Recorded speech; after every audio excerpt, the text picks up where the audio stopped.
As Donald Trump and Hillary Clinton dominate the news coverage, it's important to remember that wiser people have better answers to the nation's problems than either of them.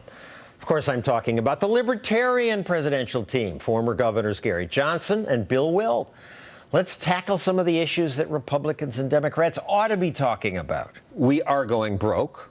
Entitlements is the main reason. Well, it needs to be addressed. Medicaid and Medicare, I think, need to devolve to the states. 50 laboratories of innovation. They would have to cut then. They would raise have to the retirement age. They would have to raise the retirement age. They could come up with a very fair means testing. They can allow people to self-direct Social Security funds. And if we don't, what happens? Well, we're hollowing out the economy at the current rate of spending. We're going to be $20 trillion in debt by the time President Obama leaves office. The only way to cut spending is to cut spending.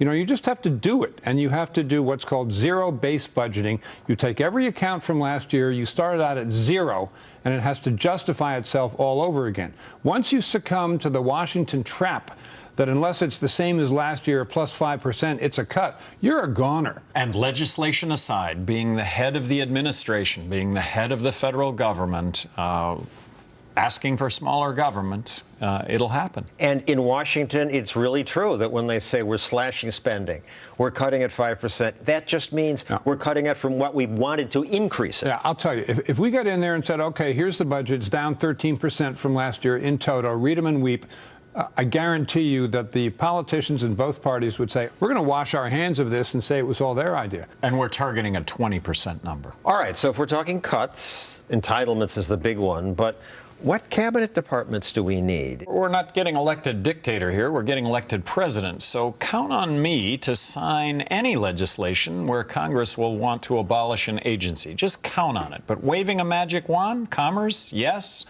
Education, yes. Housing and urban development. Well, let's explain that. Yes. Education is mostly a state thing, and the federal department, $100 billion, hasn't made it better. Federal government gives each state 11 cents out of every school dollar that every state spends, but it comes with 15 cents worth of strings attached. Do the math. It's a negative to take federal money. Labor Department, Agriculture Department. Labor just happens. I would agree with you. Farmers grew things without a department. No disagreement, John. No argument. Tougher ones, the EPA.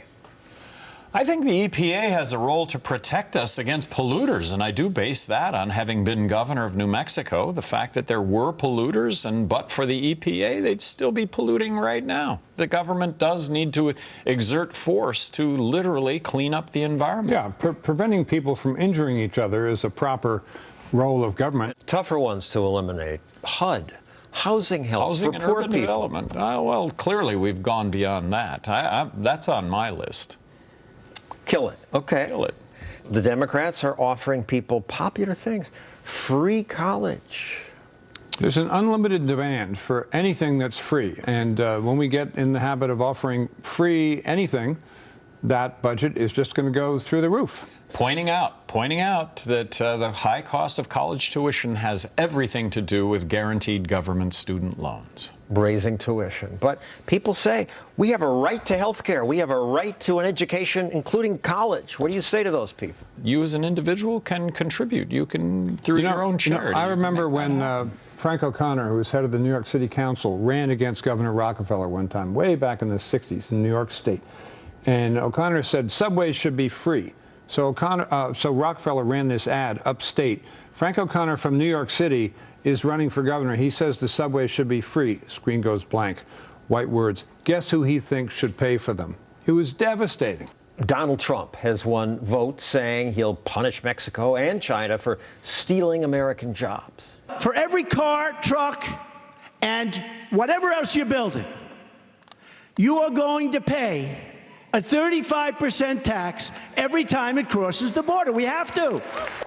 We have to, and this is popular. And who's going to pay for that? Look, all of us are going to pay for that. Free trade. If I could just point out also, that would be a violation of our treaty obligations. So to have a president of the United States saying, you know, I'm not going to necessarily go by the supreme law of the land, I'm going to go by what I want to do, you just can't have a president of the United States doing that.